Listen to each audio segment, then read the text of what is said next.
अभी तक हम लोगों ने देखा electrolytic cell and now we will talk about electrochemical cell.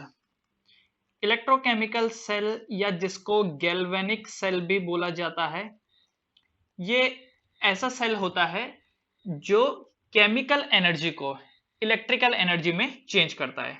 ये केमिकल एनर्जी को इलेक्ट्रिकल एनर्जी में चेंज करता है। Chemical energy to electrical energy, electrical energy. And इससे पहले जो हमने पढ़ा था वो था इलेक्ट्रोलाइटिक सेल। वो इलेक्ट्रिकल एनर्जी को केमिकल एनर्जी में चेंज करता था। I mean to say chemical reaction में। वैसे इसको केमिकल एनर्जी बोलो या फिर आप बोल सकते हो केमिकल रिएक्शन। केमिकल एनर्जी या फिर केमिकल रिएक्शन से वो इलेक्ट्रिकल एनर्जी प्रोड्यूस करता है कौन? Electrochemical cell. And electrolytic cell क्या करता है? इलेक्ट्रिकल एनर्जी से केमिकल रिएक्शन को करवाता है। जो रिएक्शन अपने आप नहीं होते हैं, that is non spontaneous reaction, वो कराता है इलेक्ट्रोलाइटिक सेल। एंड जो स्पॉन्टेनियस रिएक्शन होते हैं वो तो अपने आप हो जाते हैं, तो उनसे हम इलेक्ट्रिसिटी प्रोड्यूस कर सकते हैं। आपने लास्ट ईयर रेडॉक्स रिएक्शन में पढ़ा होगा electrochemical cell, the basic electrochemical cell. उसका मैं आपको रिएक्शन एक बार याद दिला देता हूं। आपको याद है Zn प्लस Cu2 प्लस और फिर ये देता था Zn2 प्लस प्लस Cu, है ना? तो ये एक रिएक्शन हुआ करती थी। अच्छा, इसमें आपको याद होगा जिंक ऑक्सीडाइज हो जाता था, Zn से Zn2 प्लस बनता था, है ना? एंड साथ में ये बीच का सॉल्ट सॉल्ट ब्रिज का सिंबल है। एंड कॉपर 2 प्लस से कॉपर बन के तैयार होता था। तो ये है फर्स्ट हाफ सेल, इसको बोलते थे हम लोग first half cell, first half cell. And ये दूसरा वाला क्या है? This is second half cell, second half cell. First वाले सेल में, फर्स्ट वाले सेल में ऑक्सीडेशन होता था, फर्स्ट वाले सेल में ऑक्सीडेशन होता था। एंड सेकंड वाले सेल में रिडक्शन होता था। फर्स्ट वाले में ऑक्सीडेशन एंड सेकंड वाले में रिडक्शन। क्योंकि फर्स्ट वाले में ऑक्सीडेशन होता था, तो जिसमें ऑक्सीडेशन होगा वो एज ए एनोड की तरह काम करेगा, एंड जिसमें रिडक्शन होगा वो एज ए कैथोड के जैसा काम करेगा, राइट? एक बार मैं चाहिए तो मैं आपको छोटा सा वो बना के दे देता हूं। ये देखिए, ये पहला हाफ सेल, ये यहाँ पे दूसरा हाफ सेल, यहाँ पर ये थी जिंक की electrode, this was zinc electrode. And यहाँ पर थी कॉपर की electrode, this was copper electrode. And बीच में हमने कनेक्ट कर रखा था एक salt bridge, this was a salt bridge, ये एक सॉल्ट ब्रिज था, राइट? एंड यहाँ पर ये एक हमने लगा दिया एक डिवाइस लाइक एमीटर लगा दिया, एंड उससे ये कनेक्ट कर दिया। अब क्या होता था जिंक के साथ, समझना इसको। जिंक के साथ ऐसा होता था कि जो जिंक है, जिंक डिकम्पोज हो जाता था Zn2 प्लस प्लस 2 इलेक्ट्रॉन में, है ना? तो ये जो इलेक्ट्रोड होता था इसमें से जिंक निकल जाता था एंड सॉल्यूशन में मिल जाता था। एंड जो दो इलेक्ट्रॉन है वो दो इलेक्ट्रॉन यहां से चले जाते थे, कहां की तरफ? ये कॉपर की तरफ। अच्छा, कॉपर में क्या होता था? कॉपर में जो सॉल्यूशन के अंदर का कॉपर 2 प्लस है, सॉल्यूशन के अंदर का जो कॉपर 2 प्लस है वो दो इलेक्ट्रॉन गेन करता था एंड कॉपर बन जाता था। और ये जो 2 प्लस है ये क्या करता था? इलेक्ट्रॉन गेन करने के बाद जब ये कॉपर बन जाता था तो इस इलेक्ट्रोड में चिपक जाता था। अच्छा, थोड़े टाइम बाद क्या होता था, ध्यान रखिएगा, थोड़े टाइम बाद क्या होता था कि जो जिंक का इलेक्ट्रोड है ये कम हो जाता था। जिंक का जो इलेक्ट्रोड है उसका जो साइज है वो पतला होता चला जाता था, क्योंकि जो जिंक है वो टूट करके आयंस में कन्वर्ट हो रहा है ना? तो पतला होता चला जाएगा। एंड जो कॉपर का रॉड है ये मोटा होता चला जाता था, कॉपर का जो रॉड है वो थिक होता चला जाता था। जिंक कम, कॉपर ज्यादा, तो ये प्रोसेस हुआ करता था, राइट? अच्छा, अब यहां पर क्या होता है कि जो कॉन्सेंट्रेशन है, यहां पर जो फर्स्ट सेल में जो लिक्विड का कॉन्सेंट्रेशन है इसका कॉन्सेंट्रेशन इंक्रीज हो जाता था। मान लीजिए यहां पर कॉन्सेंट्रेशन है C1, जिंक की तरफ जो कॉन्सेंट्रेशन है ये जो आपने इलेक्ट्रोलाइट लिया है उसका C1 है, एंड कॉपर की तरफ C2 है। तो आप नोटिस करेंगे कि जो C1 का कॉन्सेंट्रेशन है वो बढ़ जाएगा। क्यों? क्योंकि जिंक आयंस में कन्वर्ट होकर के अंदर डिसॉल्व हो रहा है, तो C1 में जो C1 का जो कॉन्सेंट्रेशन है वो बढ़ जाता था जिंक में, है ना? और अगर सेकंड वाले में आप देखो तो सेकंड वाले में जो कॉन्सेंट्रेशन है वो रिड्यूस हो जाता था, जो C2 है वो रिड्यूस हो जाता था, राइट? तो ये सब कहानी का था, आपको पता ही थी। और बीच का जो सॉल्ट ब्रिज है, salt bridge as a connectivity का काम करता था, एज वेल एज वो जो दोनों हाफ सेल है उनको न्यूट्रल रखता था, उनको न्यूट्रल रखता था। नहीं तो क्या होगा, अगर फर्स्ट हाफ सेल से सेकंड हाफ सेल की तरफ इलेक्ट्रॉन चले जाएंगे तो सेकंड हाफ सेल नेगेटिव हो जाएगा और फर्स्ट हाफ सेल पॉजिटिव, फिर फर्दर इलेक्ट्रॉन जा नहीं पाएंगे, है ना? फर्दर जो इलेक्ट्रॉन है वो जा नहीं पाएंगे। तो इसी चीज को रोकने के लिए फिर ये होता था बीच में सॉल्ट ब्रिज। सॉल्ट ब्रिज दोनों सॉल्यूशन को न्यूट्रल कर देता था, क्योंकि सॉल्ट ब्रिज के अंदर मौजूद होता था KCl। तो Cl एक तरफ चला जाता, Cl माइनस एक तरफ चला जाता था और K दूसरी तरफ चला जाता था, है ना। ये जो Cl है ये लेफ्ट साइड की तरफ माइग्रेट हो जाता था ताकि सॉल्यूशन न्यूट्रल हो जाए, एंड K प्लस दूसरी तरफ ताकि दूसरे साइड का भी सॉल्यूशन न्यूट्रल हो जाए, है ना, इलेक्ट्रोलाइट न्यूट्रल हो जाए और ये रिएक्शन फर्दर चलती रहे, राइट। तो ये सब तो हमको पता है। तो अब यहां पर क्या हो रहा है कि जिंक के साथ ऑक्सीडेशन हो रहा है, जो जिंक है जिंक के साथ ऑक्सीडेशन हो रहा है ना, एंड कॉपर के साथ क्या हो रहा है, रिडक्शन। अब सवाल यहां पर ये उठता है कि जिंक के साथ ऑक्सीडेशन ही क्यों हुआ एंड कॉपर के साथ रिडक्शन ही क्यों हुआ, ऐसा क्यों हुआ कि जिंक ने बोला मैं ऑक्सीडाइज करूंगा और कॉपर बोलता है मैं रिड्यूस होऊंगा, ऐसा क्यों हुआ। तो इसको जानने के लिए आपको पहले एक टर्म समझना पड़ेगा which is called as electrode potential. Next term is electrode potential, electrode potential. तो क्या होता है जब आप किसी भी मेटल को उसी के सॉल्यूशन में डिप करते हैं, ये देखिए यहां पे ये है मेरे पास एक सॉल्यूशन एंड उसके अंदर मैंने एक मेटल को डाल दिया, suppose this is the metal M और इसका जो सॉल्यूशन है मान लेते हैं वो Mn+ है, इसका जो सॉल्यूशन है वो Mn+ है। तो आपने मेटल को उसी के सॉल्यूशन में डिप कर दिया। तो जब आप डिप करते हैं तो दो काम हो सकते हैं, दो काम ये हो सकता है, नंबर 1 कि ये जो मेटल है, ये जो इलेक्ट्रोड है ये अपना इलेक्ट्रॉन को रिलीज कर दे और बना दे Mn+ and N electron release कर दे। इन दैट केस क्या होगा कि ये जो रॉड है, मेटल की रॉड है, ये पतली होती चली जाएगी, ये पतला होता चला जाएगा। क्यों? क्योंकि M जो है वो Mn+ में कन्वर्ट हो गया और Mn+ की जगह कहां है, सॉल्यूशन के अंदर। तो एक ऑप्शन ये हो गया। तो मैं यहां से बोल सकता हूं कि यहां पर हो रहा है ऑक्सीडेशन, यहां पर हो रहा है ऑक्सीडेशन। दूसरा ऑप्शन यहां पर यह हो सकता है कि ये जो मेटल है, sorry not metal, metal ion जो लिक्विड मतलब जो अंदर मौजूद है, यहां पर जो मौजूद है ये N इलेक्ट्रॉन गेन कर ले और बन जाए M। तो ऐसे में यहां पर क्या हुआ, ऑक्सीडेशन, ठीक है। तो दूसरे केस में क्या हो रहा है, उल्टा हो रहा है कि जो लिक्विड में जो आयंस है ये कन्वर्ट होके मेटल में और जाकर के रॉड में चिपक गए। तो ऐसे में मैं इसको क्या बोल सकता हूं कि यहां पर क्या हो रहा है, ऑक्सीडेशन। अब यहां पर ना दो ही चीजें हो सकती हैं, या तो मेटल ऑक्सीडाइज हो सकता है या तो रिड्यूस हो सकता है, या तो मेटल ऑक्सीडाइज हो सकता है या तो रिड्यूस हो सकता है। अच्छा मैंने दोनों में ऑक्सीडेशन लिख दिया, पहले वाले में ऑक्सीडेशन हुआ है, दूसरे में रिडक्शन हुआ है, इसको ठीक कर लीजिए। सेकंड वाला is reduction, second is reduction. तो क्या होता है कि जब आप किसी भी मेटल को उसी के सॉल्यूशन में डिप करते हो तो दो काम होता है, या तो ऑक्सीडेशन होता है या तो रिडक्शन होता है। तो हम ये बोल सकते हैं कि उस मेटल के अंदर या तो ऑक्सीडेशन पोटेंशियल रहेगा या फिर रिडक्शन पोटेंशियल रहेगा, राइट। तो सबसे पहले तो ये जो इलेक्ट्रोड पोटेंशियल है ये क्या होता है, अगर इसको डिफाइन करें तो क्या होता है। तो इलेक्ट्रोड पोटेंशियल जो है it is the potential difference, electrode potential is the potential difference, it is the potential difference, it is the potential difference set up between metal and its ion in solution, ठीक है। क्या होता है electrode potential, it is the potential difference set up between metal and it's ion. क्या होता है, metal अगर electron lose करेगा तो आप एक चीज नोटिस करो, मेटल ने इलेक्ट्रॉन लूज कर दिया है ना और ये आयन में कन्वर्ट हो गया Mn+। तो यहां पर क्या होगा, मेटल के ऊपर आ जाएगा नेगेटिव चार्ज, क्योंकि ये जो मेटल था ये कन्वर्ट हो गया Mn+ में। तो जो इलेक्ट्रॉन होंगे वो इसी के ऊपर ही रह जाएंगे, जो इलेक्ट्रॉन है वो मेटल के ऊपर रह जाएंगे, तो मेटल के ऊपर आ जाएगा नेगेटिव चार्ज, राइट। और अगर ऐसा हुआ कि सॉल्यूशन के अंदर का Mn+ उसने इलेक्ट्रॉन गेन करके वो मेटल पे चिपक गया, तो मेटल के ऊपर आ जाएगा पॉजिटिव चार्ज, मेटल के ऊपर क्या आ जाएगा, पॉजिटिव चार्ज, ठीक है। तो ध्यान रखना कि जब M से ये Mn+ बनता है तो यहां पर जो मेटल है, मेटल के ऊपर आ जाता है नेगेटिव चार्ज, मेटल के ऊपर आ जाता है नेगेटिव चार्ज। क्यों नेगेटिव चार्ज आ जाता है, क्योंकि इलेक्ट्रॉन तो मेटल के ऊपर ही रह जाते हैं और जो मेटल है एज ए Mn+ करके वो नीचे चला जाता है। तो यहां पर मेटल और जो नीचे सॉल्यूशन है उसके बीच में क्या होता है, एक पोटेंशियल डिफरेंस सेटअप हो जाता है। अच्छा उसी तरीके से सॉल्यूशन के अंदर जो आयन है, मेटल का आयन है, वो इलेक्ट्रॉन गेन करेगा तो मेटल में कन्वर्ट हो जाएगा। ऐसे में जो, अरे मैंने यहां पर मेटल लिख दिया, आप ये बोल सकते हो कि मेटल इलेक्ट्रोड, ठीक है, इसको मेटल इलेक्ट्रोड बोल दो, है ना। तो अब क्या हुआ यहां पर इन दिस केस जो मेटल इलेक्ट्रोड है इसके ऊपर आ जाएगा पॉजिटिव चार्ज।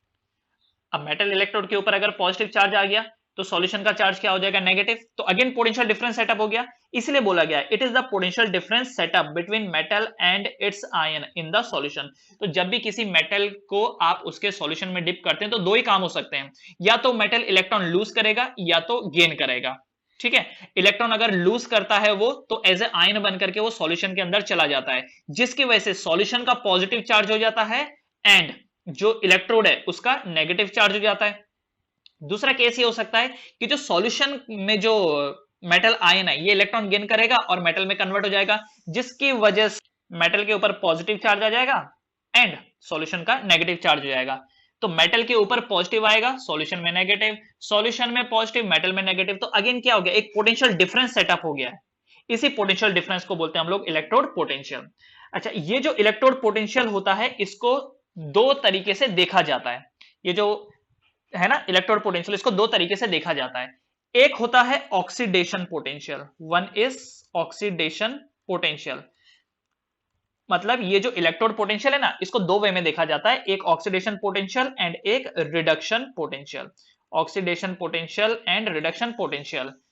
ऑक्सीडेशन पोटेंशियल का मतलब अगर ये इलेक्ट्रोड इलेक्ट्रॉन को लूज करना पसंद करता है तो हम बोलेंगे इनके अंदर ऑक्सीडेशन पोटेंशियल ज्यादा है, और अगर कोई मेटल इलेक्ट्रॉन को गेन करना पसंद करता है तो हम बोलेंगे उसके अंदर रिडक्शन पोटेंशियल ज्यादा है। ठीक है, तो इलेक्ट्रोड पोटेंशियल ऑफ जिंक, ये जो ऊपर देख रहे हो आप, ये दो सेल दिखाई दे रहे हैं, सेल नंबर 1 सेल नंबर 2।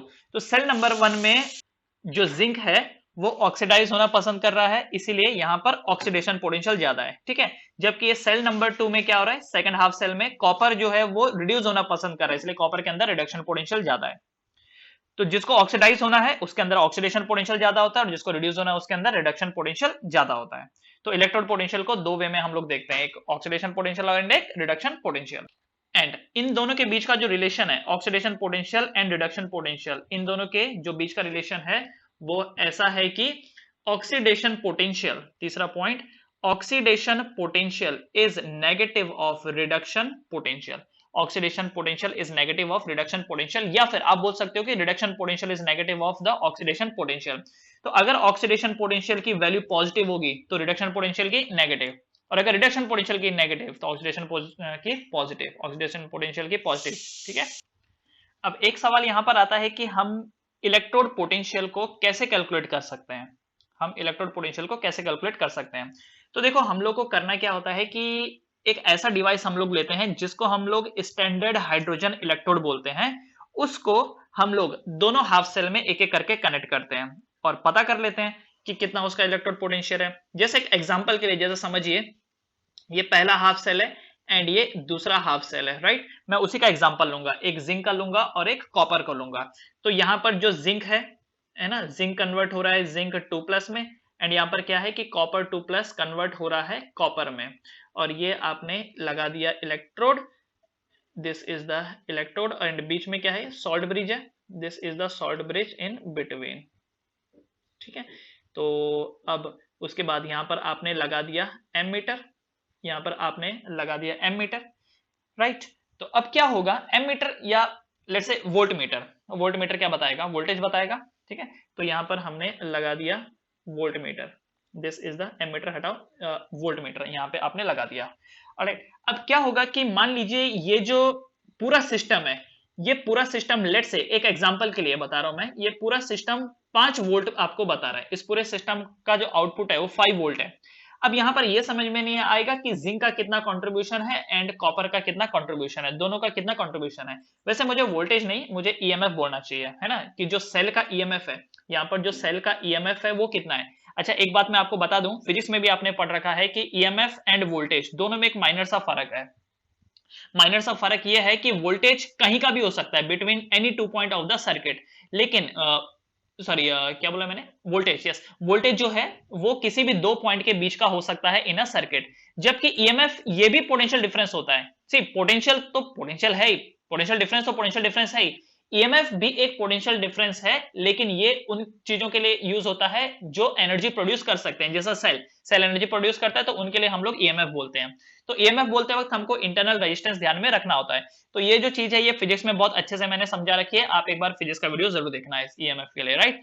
सो ईएमएफ, यहाँ पर जो ईएमएफ है लेट्स से वो 5 वोल्ट आ रहा है। अब 5 वोल्ट में ये पहले हाफ सेल का कितना कंट्रीब्यूशन है, दूसरे हाफ सेल का कितना कंट्रीब्यूशन है, वी डोंट नो।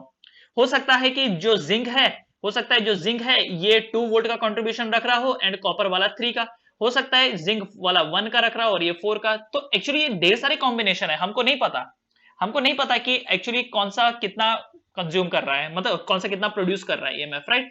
तो हमने क्या किया, हमने एक स्टैंडर्ड हाइड्रोजन इलेक्ट्रोड को इसके साथ कंबाइन कर दिया। It is standard hydrogen electrode, standard hydrogen electrode को हमने कंबाइन कर दिया, जिसको सिंपली हम लोग बोलते हैं SHE। SHE इसको बोला जाता है SHE। अब क्या है, सेम सिस्टम, ये देखिए ये सेम सिस्टम है, ये जिंक वाला हाफ सेल है ना, एंड जिंक वाला हाफ सेल, एंड ये दूसरा मैंने कनेक्ट कर दिया स्टैंडर्ड हाइड्रोजन इलेक्ट्रोड SHE जिसको हम लोग बोलते हैं, इसको मैंने यहां पर कनेक्ट कर दिया।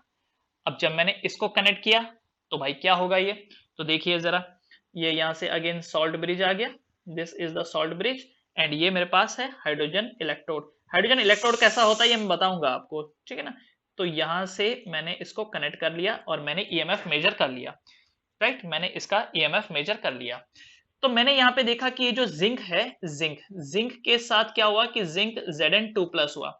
तो यहां पर जो ईएमएफ निकल के आया, यहाँ पे जो ईएमएफ निकल के आया वो निकल के आया लेट्स से 2 वोल्ट, ठीक है, मैंने कैलकुलेट कर लिया। फिर मैंने सेम सिस्टम को इसके साथ कनेक्ट किया, मैंने अब स्टैंडर्ड हाइड्रोजन इलेक्ट्रोड को, ये देखिए ये है स्टैंडर्ड हाइड्रोजन इलेक्ट्रोड, एंड इसको मैंने इस बार कनेक्ट कर दिया कॉपर वाले हाफ सेल के साथ। तो ये देखिए ये बीच का जो है ये तो है ही, एंड ये कॉपर का हाफ सेल है, see this is the copper, and copper के साथ क्या रिएक्शन हो रही थी कि Cu2+ गिव्स यू Co। और मैंने यहां पर देखा कि अब जो ईएमएफ निकल के आ रहा है ये 3 वोल्ट निकल के आ रहा है, ठीक है, 3 वोल्ट निकल के आ रहा है। तो इन दैट केस अब मुझे समझ में आ गया कि ओ अच्छा, ये पहला वाला 2 वोल्ट का ईएमएफ प्रोड्यूस कर रहा है और ये दूसरा वाला 3 वोल्ट का ईएमएफ प्रोड्यूस कर रहा है। क्यों कर पा रहा है, बिकॉज हम स्टैंडर्ड हाइड्रोजन इलेक्ट्रोड का जो ईएमएफ है उसको जीरो ट्रीट करके चलते हैं, उसको जीरो ट्रीट करके चलते हैं। वैसे मैं आपको एक बात बता दूं, एक बात मैं आपको यहां पर ये बता देता हूं कि यहां पर मैंने जो बोला ना E = 2 वोल्ट, यह है oxidation potential, this is the oxidation potential, याद रखना। और ये 3 वोल्ट जो निकल के आया ये क्या है, रिडक्शन पोटेंशियल। ये जो 3 वोल्ट क्या है, रिडक्शन पोटेंशियल, इसीलिए मुझे 5 वोल्ट मिल रहा था, जस्ट एक एग्जांपल समझाने के लिए। तो एक ओवरऑल आपको एक चीज समझ में आ गया होगा कि स्टैंडर्ड हाइड्रोजन इलेक्ट्रोड का यूज क्या है कि जब दो अलग अलग सेल, पहला वाला अपना ईएमएफ प्रोड्यूस कर रहा है, दूसरा वाला अपना ईएमएफ, और आपको तो जो मिल रहा है वो तो टोटल मिल रहा है ना, तो किसका कितना कंट्रीब्यूशन है वी डोंट नो। इसलिए हम लोग क्या करते हैं कि स्टैंडर्ड हाइड्रोजन इलेक्ट्रोड को वहां पे डाल देते हैं और उससे हमको पता चल जाता है कि ओ ये हाफ सेल इतना प्रोड्यूस कर रहा है। हमने क्या किया कि हमारे पास जितने भी केमिकल्स थे, जितने भी मेटल्स थे, सबका हमने एक सेल बनाया और स्टैंडर्ड हाइड्रोजन इलेक्ट्रोड के साथ कनेक्ट कर दिया। अब स्टैंडर्ड हाइड्रोजन इलेक्ट्रोड के साथ कनेक्ट कर देने पर हमने एक सीरीज बना ली, उस सीरीज को हम लोग बोलते हैं इलेक्ट्रोकेमिकल सीरीज। उस सीरीज को हम लोग क्या बोलते हैं, इलेक्ट्रोकेमिकल सीरीज। तो ये देखिएगा जरा, इलेक्ट्रोकेमिकल सीरीज, ये जो इलेक्ट्रोकेमिकल सीरीज है ये बताती है कि कौन सा मेटल ऑक्सीडाइज होना पसंद करता है, कौन सा मेटल रिड्यूस होना पसंद करता है, कौन सा मेटल ऑक्सीडाइज होना पसंद करता है और कौन सा रिड्यूस होना। जैसे आपने रिएक्टिविटी सीरीज पढ़ा था कि इससे ज्यादा रिएक्टिव वो, उससे ज्यादा रिएक्टिव वो, उससे ज्यादा रिएक्टिव, ऐसे करके आपने एक सीरीज पढ़ी थी। वैसे ही इलेक्ट्रोकेमिकल सीरीज है, इलेक्ट्रोकेमिकल सीरीज बताती है कि किसको ऑक्सीडाइज होना पसंद है और किसको रिड्यूस होना पसंद है। तो एक मोटा मोटा मैं आपको इलेक्ट्रोकेमिकल सीरीज बता देता हूं ताकि आपको थोड़ा सा प्रिडिक्ट करने में आसानी हो जाए। ऑलराइट, तो एक मैं लिस्ट यहां पर बना रहा हूं। जैसे सबसे पहला है लिथियम, लिथियम के बाद potassium, barium, strontium, calcium, sodium, उसके बाद magnesium, aluminium, Mn, Zn zinc, chromium, iron, Mn manganese, ठीक है, cadmium cobalt, nickel, tin, lead, hydrogen equal to zero. Hydrogen का जीरो है क्योंकि ये जो इलेक्ट्रोड है ये कैसा है, स्टैंडर्ड हाइड्रोजन इलेक्ट्रोड। इसका जो इलेक्ट्रोड पोटेंशियल होता है वो जीरो होता है, इसका इलेक्ट्रोड पोटेंशियल जीरो होता है। कॉपर, फिर iodine, silver, mercury, bromine, chlorine, gold, iron. अब यहां पर एक चीज समझिएगा, इस तरफ के जो मेटल है, जो इस तरफ के, देखो ये सीरीज एक्चुअली ऐसे जा रही है, ये ध्यान रखना, ये जो सीरीज है ये ऐसे जा रही है, यहां से ऐसे, फिर यहां से ऐसे, फिर यहां से ऐसे, फिर ये एंड फिर ये, इस वे में, ठीक है। तो ये ध्यान रखिएगा, ये मैंने ऐसे लिखा है। तो जो मेटल यहां की तरफ है ऊपर का, वो ऑक्सीडाइज होना पसंद करते हैं, इसीलिए उनके अंदर हाई ऑक्सीडेशन पोटेंशियल है। क्या उनके अंदर हाई ऑक्सीडेशन पोटेंशियल। और जो मेटल ये बाद वाले हैं, इनके अंदर हाई रिडक्शन पोटेंशियल है। क्यों? क्योंकि ये रिड्यूस होना पसंद करते हैं, क्योंकि ये रिड्यूस होना पसंद करते हैं, समझ गए। और ये जो हाइड्रोजन है ये बीच का है, मतलब एक जो सेंटर बोलते हैं बैलेंसिंग पॉइंट, हाइड्रोजन से ऊपर वाले ऑक्सीडाइज होना पसंद करते हैं और हाइड्रोजन से नीचे वाले रिड्यूस होना पसंद करते हैं। एक और चीज, जिनका ऑक्सीडेशन पोटेंशियल हाई होता है उनका ऑक्सीडेशन पोटेंशियल पॉजिटिव मिलेगा आपको, एंड जिनका रिडक्शन पोटेंशियल हाई होगा उनका रिडक्शन पोटेंशियल पॉजिटिव मिलेगा। इसका उल्टा, जिनका ऑक्सीडेशन पोटेंशियल पॉजिटिव है मतलब कि उनका रिडक्शन पोटेंशियल नेगेटिव होगा। अरे है ना, सीधी सी बात है। मैं किसी मेटल को पूछता हूं कि भाई तुझे ऑक्सीडाइज होना है या रिड्यूस होना है, वो बोलता है मुझे ऑक्सीडाइज होना है, हाँ बोलता है उसके लिए। तो अगर वो ऑक्सीडेशन के लिए हाँ बोल रहा है तो रिडक्शन के लिए वो क्या बोलेगा, ना। इसीलिए जिनका ऑक्सीडेशन पोटेंशियल पॉजिटिव है उनका रिडक्शन पोटेंशियल नेगेटिव है, क्योंकि अगर वो ऑक्सीडेशन पोटेंशियल के लिए हाँ बोल रहे हैं तो रिडक्शन पोटेंशियल के लिए वो ना बोलेंगे। जिनका रिडक्शन पोटेंशियल पॉजिटिव है उनका ऑक्सीडेशन पोटेंशियल नेगेटिव होगा, क्योंकि जो रिड्यूस होना पसंद करते हैं आप उनको जाके बोलोगे कि ऑक्सीडाइज होएगा तो क्या बोलेगा, नहीं मेरे को नहीं होना है, ठीक है। इसीलिए oxidation potential is negative of the reduction potential. तो हमने इलेक्ट्रोकेमिकल सीरीज बना के तैयार कर दी। अब इस इलेक्ट्रोकेमिकल सीरीज से हमको कई सारी चीजें पता चलती हैं, हम बहुत कुछ इससे डिराइव कर सकते हैं। क्या क्या डिराइव कर सकते हैं, एक और इसको देख लेते हैं। उससे पहले मैं आपको एक चीज बता देता हूं। आपके मन में एक ख्याल आता होगा, सर ये आपने स्टैंडर्ड हाइड्रोजन इलेक्ट्रोड ले रखा है, स्टैंडर्ड हाइड्रोजन इलेक्ट्रोड कैसे हो सकता है, हाइड्रोजन तो एक गैस है, गैस का इलेक्ट्रोड कैसे बन सकता है। अब मेटल है, मेटल को मार मार के हम लोग चपटा करके इलेक्ट्रोड बना सकते हैं, पर ये हाइड्रोजन का कैसे बन सकता है। देखो हाइड्रोजन का इलेक्ट्रोड कैसा होता है, ये देखिए, ये एक बर्तन है आपके पास, बीकर है ये।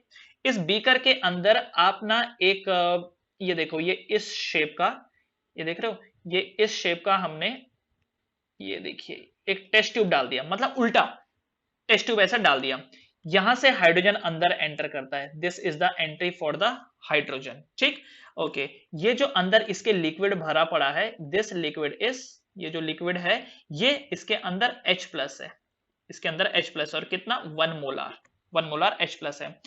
नाउ इसके अंदर एक इलेक्ट्रोड रहता है प्लेटिनम का, किसका, प्लेटिनम का। तो ये जो चीज है ना, दिस इज प्लेटिनम इलेक्ट्रोड, और ये वायर जा रही है, इस वायर को आप कनेक्ट करते हो और यहां से कंटिन्यूसली हाइड्रोजन की सप्लाई करते रहते हो। यहां से आप क्या करते हो, कंटिन्यूसली हाइड्रोजन की सप्लाई करते रहते हो। तो ये है स्टैंडर्ड हाइड्रोजन इलेक्ट्रोड, इसको कनेक्ट किया जाता है स्टैंडर्ड हाइड्रोजन इलेक्ट्रोड को, ठीक है। तो यहां से आप हाइड्रोजन की सप्लाई देते रहते हो, और ये जो इलेक्ट्रोड है ये प्लेटिनम का है। तो हाइड्रोजन अंदर जाता रहता है, हाइड्रोजन अंदर जाता रहता है यहां से, एंड दूसरा यहाँ सॉल्यूशन के अंदर ऑलरेडी हाइड्रोजन के आयन है। तो दो ही केस है, या तो हाइड्रोजन ब्रेक डाउन होगा आयंस में, या तो हाइड्रोजन के आयन जो सॉल्यूशन के अंदर है वो हाइड्रोजन में कन्वर्ट हो जाएंगे। तो अगर हाइड्रोजन के आयन हाइड्रोजन में कन्वर्ट हो गए तो हम बोलेंगे कि हाइड्रोजन के अंदर रिडक्शन का केस चल रहा है, और अगर हाइड्रोजन ब्रेक डाउन हुआ H प्लस में तो समझ लीजिए उनके अंदर ऑक्सीडेशन का चल रहा है। अब ये डिपेंड करता है, ये जो स्टैंडर्ड हाइड्रोजन इलेक्ट्रोड है ना, ये डिपेंड करता है कि किसके साथ कनेक्टेड है। अगर ये जिंक के साथ कनेक्टेड है, अगर ये जिंक के साथ कनेक्टेड है तो जिंक का ऑक्सीडेशन पोटेंशियल ज्यादा है, इसलिए स्टैंडर्ड हाइड्रोजन इलेक्ट्रोड खुद को रिड्यूस करने की कोशिश करेगा। और जब आपने स्टैंडर्ड हाइड्रोजन इलेक्ट्रोड को इस कॉपर वाले हाफ सेल के साथ कनेक्ट किया तो कॉपर वाला हाफ सेल खुद को रिड्यूस कर रहा है, तो ये खुद को ऑक्सीडाइज करेगा, राइट। चीजों के बारे में और आपको पता चलेगा, ठीक है, और थोड़ा डिटेल में हम लोग अभी देखेंगे, राइट। तो देखिए ये जो हमने देखा इलेक्ट्रोकेमिकल सीरीज, क्या है इलेक्ट्रोकेमिकल सीरीज, हमने डिफरेंट मेटल्स को एंड उनके सॉल्यूशन को स्टैंडर्ड हाइड्रोजन इलेक्ट्रोड के साथ कनेक्ट किया, चेक करने के लिए कि कौन ऑक्सीडाइज होना पसंद करता है और कौन रिड्यूस होना पसंद करता है, और हमने एक सीरीज बनाई, इसको बोलते हैं इलेक्ट्रोकेमिकल सीरीज। लिथियम सबसे ज्यादा लिथियम का ऑक्सीडेशन पोटेंशियल है, इसका मतलब लिथियम लिथियम ऑक्सीडाइज होना पसंद करता है ना, सबसे ज्यादा लिथियम ऑक्सीडाइज होना पसंद करता है, उसके कम पोटेशियम, उसके भी कम बेरियम, उसके भी कम स्ट्रोंशियम, इस वे में। अब क्या क्या कंक्लूजन हमको यहां से मिलता है वो एक बार हम लोग देख लेते हैं। तो पहला फायदा यहां से आपको जो पहला कंक्लूजन मिलेगा इलेक्ट्रोकेमिकल सीरीज से, आप बोल सकते हो कि what we are doing is application of electrochemical series. हम क्या कर रहे हैं, हम देख रहे हैं application of electrochemical series, application of electrochemical series. तो पहला इनका एप्लीकेशन है to compare the relative oxidising and reducing power, oxidising and reducing power. अब सुनिए एक एग्जांपल से इसको समझते हैं। अगर किसी ने बोला कि बताओ पोटेशियम एंड एल्यूमिनियम में कंपेयर करो, किसके अंदर ऑक्सीडाइजिंग, किसके अंदर ऑक्सीडेशन ज्यादा होगा, किसके अंदर रिड्यूक्शन ज्यादा होगा, मतलब कौन ऑक्सीडाइजिंग एजेंट के जैसा काम कर सकता है और कौन रिड्यूसिंग एजेंट के जैसा काम कर सकता है, कौन काम कर सकता है। अब पोटेशियम को और एल्यूमिनियम को कंपेयर करो, can you see this is the potassium and this is the aluminium. क्योंकि पोटेशियम का, ध्यान देना, क्योंकि पोटेशियम का ऑक्सीडेशन पावर ज्यादा है, इसीलिए पोटेशियम क्या करेगा, खुद को ऑक्सीडाइज करेगा। पोटेशियम खुद को क्या करेगा, ऑक्सीडाइज करेगा। इसका मतलब potassium is a good reducing agent, क्योंकि जो खुद को इजीली ऑक्सीडाइज कर पाता है वही तो अच्छा रिड्यूसिंग एजेंट है। ये चीज हम लोगों ने पहले भी देखी थी। देखो ये जो के है ना, के खुद को ऑक्सीडाइज करना पसंद करेगा, तो ये बन गया के प्लस एंड 1 इलेक्ट्रॉन। क्योंकि जो पोटेशियम है वो एक इलेक्ट्रॉन इजीली दे रहा है, तो सामने वाला जो स्पीशीज होगा वो एक इलेक्ट्रॉन को इजीली ले पाएगा और ए माइनस बन जाएगा, है ना। क्योंकि पोटेशियम में एक अच्छा क्योंकि पोटेशियम का ऑक्सीडेशन पोटेंशियल ज्यादा है, तो खुद को ऑक्सीडाइज करेगा, तो बाजू वाला उसका क्या हो जाएगा, रिड्यूस हो जाएगा। क्योंकि बाजू वाला रिड्यूस हो जाएगा इसलिए ये गुड रिड्यूसिंग एजेंट है, राइट। इसके कंपेरेटिवली एल्यूमिनियम उतना इजीली ऑक्सीडाइज नहीं होगा, इसीलिए aluminium is not so good reducing agent, not good reducing agent, ठीक है। तो इससे हमको यह पता चला कि पोटेशियम का रिड्यूसिंग पावर ज्यादा है, ठीक है। तो मैं यहां पे लिख सकता हूं reducing power of potassium is greater than reducing power of, अच्छा ये गलत समझ लेंगे आप, रिडक्शन पोटेंशियल समझ लेंगे, पूरा लिख देता हूं मैं, reducing power of aluminium, reducing power of aluminium, ठीक है। तो इससे आप कंपेयर कर सकते हैं, to compare the relative oxidising and reducing power. आप इतना समझ लीजिए, मैं यहां पर लिख के दे देता हूं, आप इतना समझ लीजिए कि जो एलिमेंट ऊपर की तरफ है they are good reducing agent, ठीक है, गुड रिड्यूसिंग एजेंट, और जो नीचे की तरफ है वो पुअर रिड्यूसिंग एजेंट है। या आप इसको दूसरे टर्म्स में बोल सकते हो कि पुअर रिड्यूसिंग एजेंट है लेकिन ये गुड ऑक्सीडाइजिंग एजेंट है, गुड ऑक्सीडाइजिंग एजेंट। ये जो मैंने एग्जांपल दिया ये तो समझने के लिए है, ठीक है। तो अगर इसी सवाल को दूसरे वे में पूछता हूं, पोटेशियम और एल्यूमिनियम में कौन अच्छा रिड्यूसिंग एजेंट है, पोटेशियम। अच्छा पोटेशियम और एल्यूमिनियम में कौन अच्छा ऑक्सीडाइजिंग एजेंट है, एल्यूमिनियम, ठीक है। तो जो ऊपर की तरफ है वो अच्छे रिड्यूसिंग एजेंट है और जो नीचे की तरफ है वो गुड ऑक्सीडाइजिंग एजेंट है, क्लियर है। तो आप कंपेयर कर सकते हैं relative oxidising and reducing power, correct. तो हाइड्रोजन से ऊपर वाले अच्छे रिड्यूसिंग एजेंट और नीचे वाले गुड ऑक्सीडाइजिंग एजेंट। एक्चुअली ऐसा भी नहीं है कि हाइड्रोजन से ऊपर और नीचे, आपको जो दो एलिमेंट का कंपैरिजन पता है ना, पूछा है, जो दो एलिमेंट का कंपैरिजन पूछा है, जैसे मान लो अभी बोलेगा बेरियम और आयरन का बताओ, मान लो बोल रखा है बेरियम और आयरन का बताओ कि इसमें से कौन अच्छा ऑक्सीडाइजिंग एजेंट है, तो iron is a good oxidising agent क्योंकि आयरन नीचे आता है, ठीक है। तो इसको एक उस फॉर्म में मैं आपको बता देता हूं ताकि आपको याद रखने में आसानी हो। आप ये बोल सकते हो कि जो दो एलिमेंट है उसमें जो अपर वाला है वो एक अच्छा रिड्यूसिंग एजेंट होगा एंड जो लोअर वाला है वो गुड ऑक्सीडाइजिंग एजेंट, बस इतना ध्यान रखिए। तो बेरियम एंड आयरन, तो ऊपर कौन आता है, बेरियम, और नीचे कौन आता है, आयरन। अब देखो मैं इस सीरीज को ऊपर से नीचे नहीं लिख सकता था ना क्योंकि जगह नहीं है, इसलिए मैंने ऐसा करके लिखा है। तो पहले कौन आ रहा है, बेरियम, अपर बोल सकते हो या फिर आप इसको बोल सकते हो द फर्स्ट वन, है ना, अपर वाला बोल सकते हो या फर्स्ट वन। तो फर्स्ट वन वाला है या अपर वाला है गुड रिड्यूसिंग एजेंट, लोअर वाला या सेकंड वन, या फिर second one is a good oxidising agent. ठीक है, ओके। अब दूसरा सेकंड इसका फायदा, to compare relative activity, to compare relative activity relative activities of metal। आप मेटल की एक्टिविटीज इससे पता कर सकते हैं। एक्टिविटी मतलब क्या, रिएक्टिविटी। एक्टिविटी मतलब क्या, रिएक्टिविटी। तो जिन मेटल का, यहां पे मैं लिख देता हूं साइड में, जिन मेटल का ऑक्सीडेशन पोटेंशियल ज्यादा होता है, ऑक्सीडेशन पोटेंशियल जिन मेटल का ज्यादा होता है उनकी रिएक्टिविटी भी ज्यादा होती है, उनकी रिएक्टिविटी भी ज्यादा होती है। अब एक एग्जांपल के लिए, अगर आपको किसी ने पूछा कि आयरन एंड सिल्वर में से बताओ किसकी रिएक्टिविटी ज्यादा है, आयरन और सिल्वर, तो कौन है, किसका ऑक्सीडेशन पोटेंशियल ज्यादा है? आयरन देखो यहां पर है, सिल्वर देखो यहां पर है, तो आयरन का ज्यादा होगा as comparative to the silver. ठीक है, तो ये मेटल्स की बात कर रहा है। ठीक है, जिन मेटल का ऑक्सीडेशन पोटेंशियल ज्यादा होता है उनकी रिएक्टिविटी भी ज्यादा होती है। तीसरा पॉइंट है, पॉइंट तो नहीं बोल सकते इसको, मैं एक अलग फॉर्म में लिख के आपको दे रहा हूं। तीसरा वाला देखिए, ये जो भी आपको कंपेयर करने के लिए बोला है ना, इसमें ये जो फर्स्ट वन है, ये जो पहला वाला है, ये ऑक्सीडाइज होएगा क्योंकि इनका ऑक्सीडेशन पोटेंशियल ज्यादा है, इसलिए they will act as a anode. मान लो आपको सवाल पूछा है कि कौन एनोड बनेगा कौन कैथोड बनेगा, एनोड वो बनता है जहां ऑक्सीडेशन होता है, तो ऊपर वाले ऑक्सीडाइज होना पसंद करते हैं फर्स्ट वाले, और जो सेकंड वाला आएगा वो रिडक्शन करेगा, वो रिड्यूस होएगा और इस वजह से वो कैथोड के जैसा एक्ट करेगा, वो कैथोड के जैसा एक्ट करेगा, है ना। अच्छा, उसके बाद हाइड्रोजन से पहले जो एलिमेंट्स हाइड्रोजन से पहले आ रखे हैं, बिफोर हाइड्रोजन जो भी एलिमेंट है, उनका स्टैंडर्ड इलेक्ट्रोड पोटेंशियल, या बोल सकता हूं रिडक्शन पोटेंशियल, आरपी मतलब रिडक्शन पोटेंशियल, इज नेगेटिव। उनका रिडक्शन पोटेंशियल नेगेटिव है, ये तो लिख भी रखा है मैंने। और जो आफ्टर हाइड्रोजन आ रहे हैं उनका स्टैंडर्ड इलेक्ट्रोड पोटेंशियल या फिर रिडक्शन पोटेंशियल, देखो रिडक्शन पोटेंशियल को ही स्टैंडर्ड इलेक्ट्रोड पोटेंशियल भी कहा जाता है, उनका पॉजिटिव है, उनका पॉजिटिव है। इसमें मैं एक और काम की बात आपको बताता हूं, ऐसे मेटल जो हाइड्रोजन से पहले आते हैं वही हाइड्रोजन को डिस्प्लेस कर सकते हैं from N acid.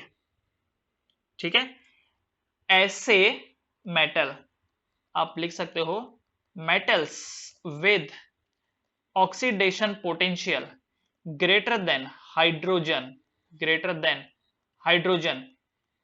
Can liberate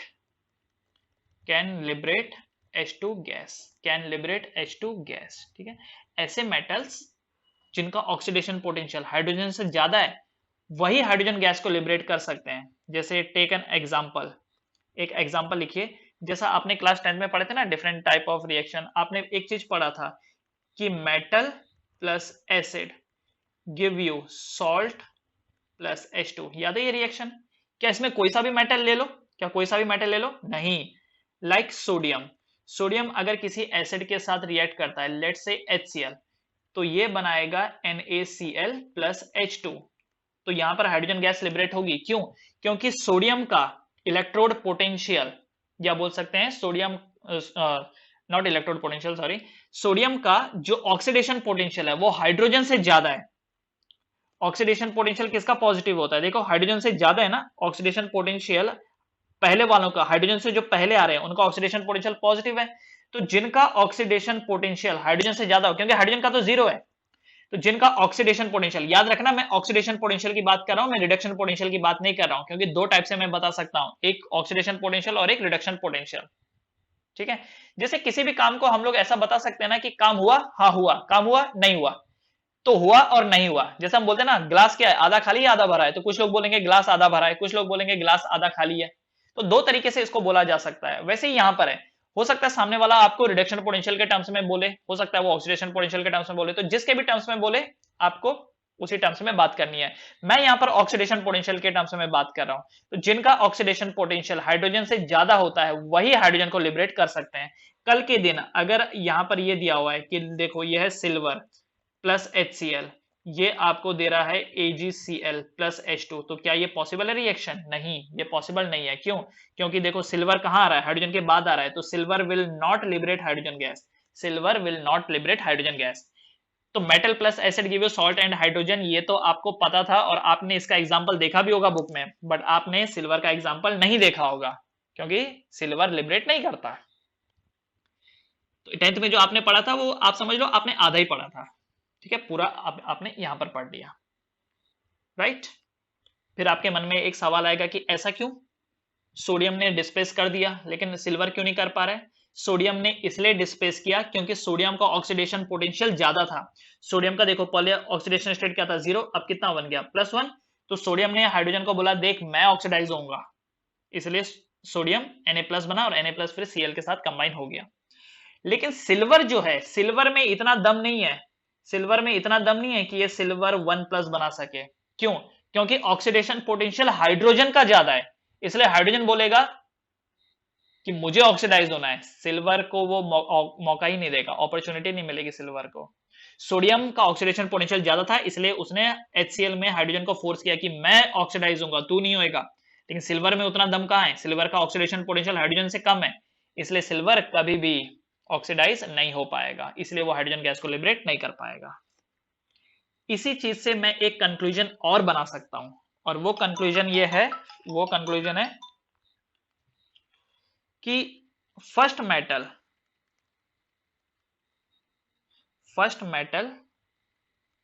will displace second metal. First metal will displace second metal from its solution.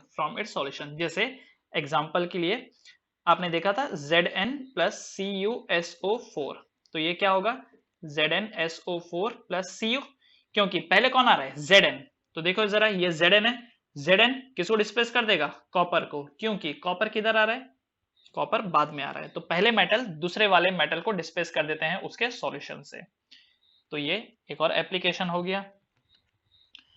उसके बाद जैसे जैसे करके आप डाउनवर्ड मूव करेंगे, जैसे जैसे करके आप डाउनवर्ड मूव करेंगे तो वैसे वैसे करके इलेक्ट्रोनेगेटिविटी बढ़ेगी। मतलब ये जो फर्स्ट मेटल की जो इलेक्ट्रोनेगेटिविटी होगी, फर्स्ट मेटल की जो इलेक्ट्रोनेगेटिविटी होगी वो लेस होगी then second metal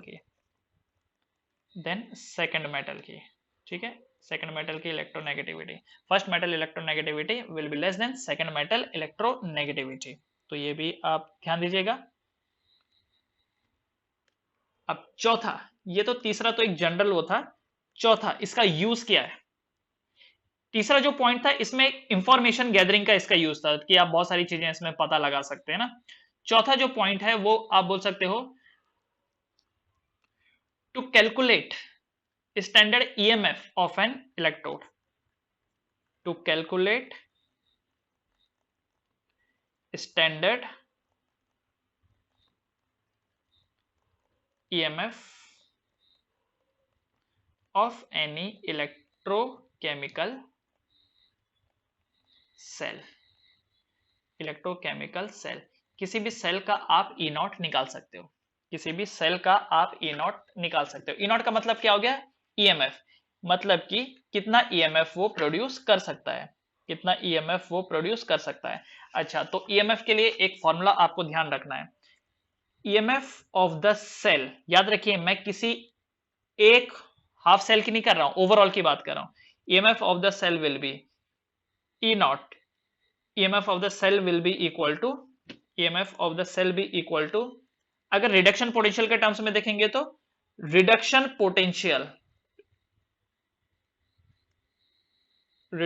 potential of किसका लेना है, कैथोड का लेना है, याद रखिए ये कैथोड है, माइनस इलेक्ट्रोड पोटेंशियल, ये भी क्या रिडक्शन पोटेंशियल ऑफ एनोड, ये एनोड होएगा। अगर आप सुनिए, बात को ध्यान से समझिए, अगर आप रिडक्शन पोटेंशियल के टर्म्स में ले रहे हैं तो कैथोड माइनस एनोड करना है।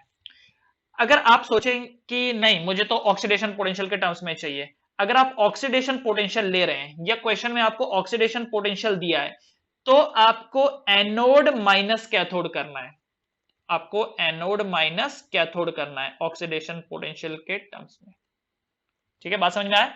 अगर E naught of the cell निकालना है, मतलब कि ये जो दोनों हाफ सेल हैं, ये जो दोनों हाफ सेल हैं, ये मिला के कितना ईएमएफ प्रोड्यूस करेंगे, ये दोनों मिला करके कितना ईएमएफ प्रोड्यूस करेंगे, अगर ये पता करना है तो in that case what you have to do is electrode potential of cathode minus anode, और वो भी कौन सा, रिडक्शन पोटेंशियल।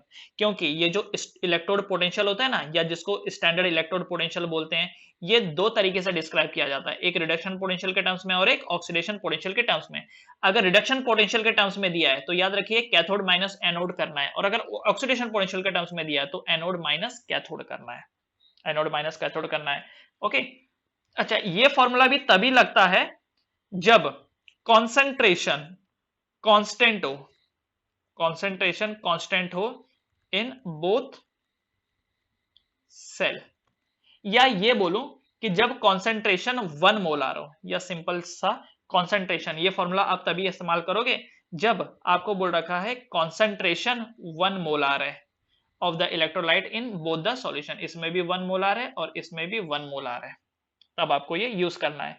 और अगर 1 मोलार ना हो तब क्या करना है, तब फिर उसके लिए नस्ट इक्वेशन लगेगी, और वो क्या है वो भी मैं आपको बताऊंगा अभी। ठीक है, तो ये चौथा काम आप ये कर सकते हैं। पांचवा पांचवा पांचवा आप ये प्रिडिक्ट कर सकते हो कि जो रेडॉक्स रिएक्शन है वो स्पॉन्टेनियस है कि नहीं है। टू प्रिडिक्ट स्पॉन्टेनिटी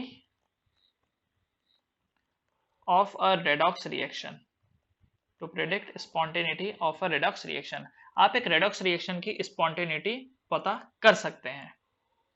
कैसे पता कर सकते हैं?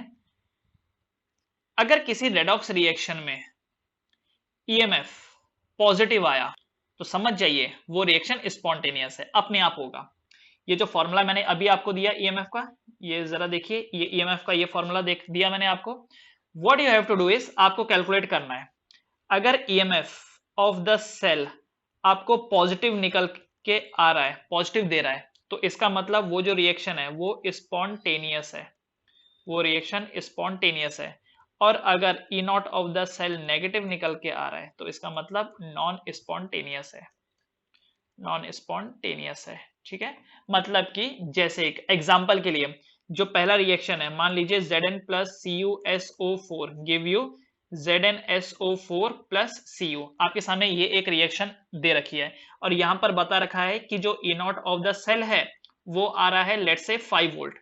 फिर दूसरा इक्वेशन आपको दे रखा है Cu प्लस ZnSO4, और ये बता रखा है CuSO4 प्लस Zn, इसका ई नॉट ऑफ द सेल बता रखा है -2 वोल्ट, एक एग्जांपल के लिए। अच्छा, -2 क्या, -5 वोल्ट मान लेते हैं, यह है -5 वोल्ट। ठीक है, आपको बोल रखा है कि इन दोनों में से कौन सा रिएक्शन सही है, कौन सा रिएक्शन फिजिबल है, कौन सा रिएक्शन खुद से होगा। तो जिसका EMF पॉजिटिव निकलेगा वही फिजिबल होगा, मतलब ये सही है, और ये फिजिबल नहीं है। मतलब जिंक कॉपर को डिस्प्लेस कर सकता है पर कॉपर जिंक को डिस्प्लेस नहीं कर सकता, कॉपर जिंक को डिस्प्लेस नहीं कर सकता, क्योंकि यहां पर अगर आप EMF कैलकुलेट करेंगे तो नेगेटिव आता है।